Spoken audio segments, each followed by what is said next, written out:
X minus three Y मैंने इन दोनों में से कॉमन निकाल लिया।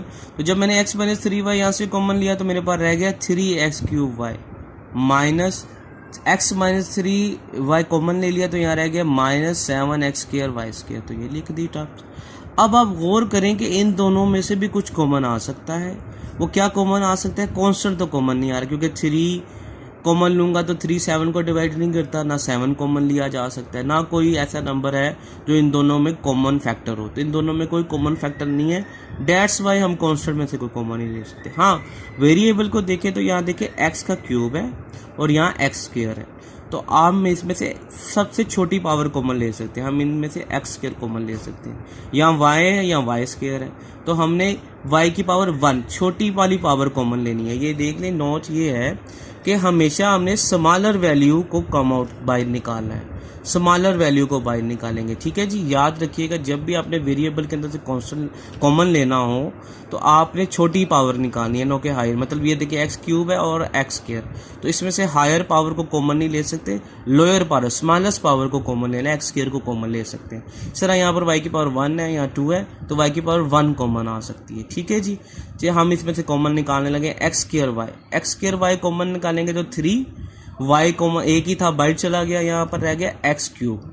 अब एक्स क्यूब को हम लिख सकते हैं एक्स स्क्वायर इंटू एक्स, क्योंकि बेस सेम है, पावर ऐड होगी, एक्स क्यूब दोबारा आ जाएगा।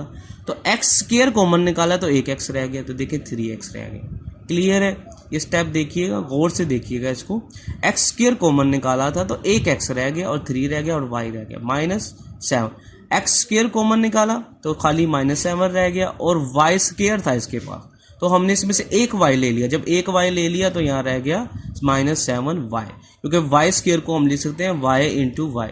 जब y इंटू वाई में लिखेंगे तो एक y कॉमन निकाल लिया और एक y रह गया। सो यही हमारा फाइनल आंसर है। इसको हमने पहले मल्टीप्लाई में लिख दिया, फिर दिस और फिर इस फैक्टर को। यही हमारा आंसर है, क्योंकि मल्टीप्लाई में भी आप 5 मल्टीप्लाई बाई 2 मल्टीप्लाई बाई 3 हो या 3 मल्टीप्लाई बाई 2 मल्टीप्लाई बाई 5 हो, कोई फ़र्क नहीं पड़ता। तो इनको रीअरेंज कर लें तब भी कोई फ़र्क नहीं पड़ेगा। यही हमारा आंसर है। तो हमारा जो टाइप 1 है, वो क्वेश्चन नंबर 1 है, वो 1 से लेकर 5 तक है। ठीक है जी, ये टाइप 1 के होंगे, मीन्स इसमें से हम सिंपल कॉमन निकालेंगे और हमारा आंसर आ जाएगा। टाइप 2 के जो क्वेश्चन है वो क्वेश्चन नंबर 2 पे मुश्तमिल है, 5.1 के। इसके अंदर हमने क्या करना होगा, इसमें सबसे पहले हम रीअरेंज करते हैं, देन कॉमन लेते हैं।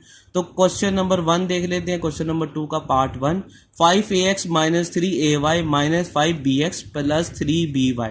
अब आप क्लियरली दे सकते हैं कि इनमें सबसे पहले हमें अरेंज करना पड़ेगा ताकि हम अच्छे तरीके से क्वेश्चन को सॉल्व कर सकें।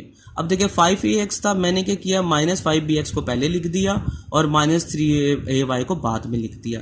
बार बार आपको कह रहा हूँ कि इसमें अंदर साइन चेंज नहीं होता, क्योंकि हम रीअरेंज कर रहे हैं। इसको इस नंबर पर लेकर आ रहे हैं और इसको इस नंबर पर लेकर आ रहे हैं, ना कि इक्वल टू के उस तरफ लेके जा रहे हैं। तो 5ax minus 5bx minus 3ay plus 3by first और फोर्थ टर्म ऐसी इनको रीअरेंज कर लिया। रीअरेंज करने के बाद जो सेकंड स्टेप होता था वो हमारा कॉमन का है, तो इन दोनों में से हम 5x कॉमन ले लेंगे तो रह जाएगा a माइनस b। ठीक है जी, इनमें से हम कॉमन ले लेंगे 3y, तो रह जाएगा 3by चला गया, y भी तो a। अब माइनस 3 के कॉमन लिया तो ये a प्लस का हो जाएगा, प्लस था 3y कॉमन ले लिया माइनस का, तो अब देखिए प्लस माइनस माइनस होता है तो यहाँ माइनस आएगा। ठीक है जी, क्योंकि प्लस जो आता है वो प्लस माइनस से आता है, तो माइनस कॉमन ले लेंगे तो प्लस और प्लस कॉमन ले लेंगे तो माइनस। क्लियर है जी? सो यहाँ पर हमारे पास रह जाएगा a माइनस बी, क्योंकि 3y कॉमन लिया, यहाँ रह गया a माइनस 3y कॉमन लिया, यहाँ रह गया b। अब आप क्लियरली दे सकते हैं इन दोनों टर्म्स के अंदर ब्रैकेट वाली टर्म सेम है। और याद रखिएगा जब भी आप इस तरह के क्वेश्चन करेंगे, कॉमन निकालेंगे, ब्रैकेट में सेम साइन के साथ सेम टर्म आएगी। तो अब हम इनमें से कॉमन ले लेंगे a माइनस बी, और जो बकाया टर्म रह जाएगी, a माइनस बी कॉमन लिया तो यहाँ रह गया 5x, a minus B common लिया तो रह गया माइनस 3y। तो यही हमारा फाइनल आंसर है। एक और क्वेश्चन को डिस्कस कर लेते हैं। क्वेश्चन नंबर पार्ट 4 है, x square minus y square into g plus y square minus x square into x. अब आप देखिए इसमें से अभी हम कुछ कॉमन नहीं ले सकते, ना रीअरेंज कर सकते। तो सबसे पहले हम इसको z से मल्टीप्लाई करवा देंगे। एक्स स्क्वायर को z से मल्टीप्लाई करेंगे, x square z minus Y square को जेड से मल्टीप्लाई करेंगे minus Y square Z, plus Y square को एक्स से करवाएंगे तो x square y square x, minus Z square को एक्स से करवाएंगे तो जेड स्क्र एक्स। ये हमारा फर्स्ट स्टेप हुआ। सेकंड स्टेप में हमने अरेंज करना होता है, तो x square Z minus Z square x को पहले लिख देंगे और फिर y square z as it is और x square y square x as it is. Means हमने क्या किया, एक्स स्क्र जेड और जेड स्क्र एक्स, एक्स वाली टर्म्स इकट्ठी कर ली और वाई स्क्र जेड और एक्स वाई स्क्र एक्स अलग कर लिया। मीन्स वाई वाली टर्म्स इकट्ठी कर ली और एक्स वाली टर्म्स इकट्ठी कर ली जी। इसके बाद आप देख सकते हैं कि इन दोनों में से क्या कॉमन आ रहा है। क्लियरली आपको नजर आ रहा है एक्स स्क्वायर है और एक्स की पावर 1 है तो छोटी पावर कॉमन आएगी, एक्स कॉमन आएगा। इधर भी क्लियर देखिए एक्स की पावर 1 है, एक्स की पावर 2 है तो छोटी पावर एक्स जेड कॉमन आएगा। तो इन दोनों टर्म में से मैंने एक्स जेड कॉमन ले लिया, तो यहाँ रह गया एक्स की 2 थी तो एक्स की 1 रह जाएगी और एक जेड था वो बाहर आ गया तो खाली एक्स रह गया। माइनस जेड स्क्वायर एक्स था, एक एक्स था वो कॉमन चला गया, बाय 2 जेड थे तो एक जेड रह गया, एक्स माइनस जेड प्लस।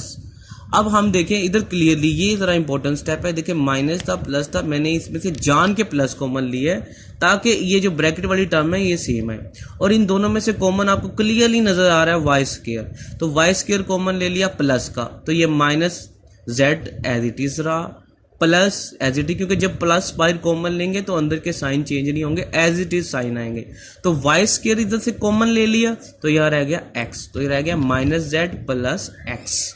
ठीक है जी, अब आप क्लियरली देख सकते हैं एक्स माइनस जेड और एक्स माइनस जेड ही है। ये मैंने एक दफ़ा इसको अरेंज करके लिखा है और कुछ नहीं। अब आप देख सकते हैं ब्रैकेट में एक्स माइनस जेड कॉमन ले लिया तो रह गया x z plus y square. ये ही आपका फाइनल आंसर है।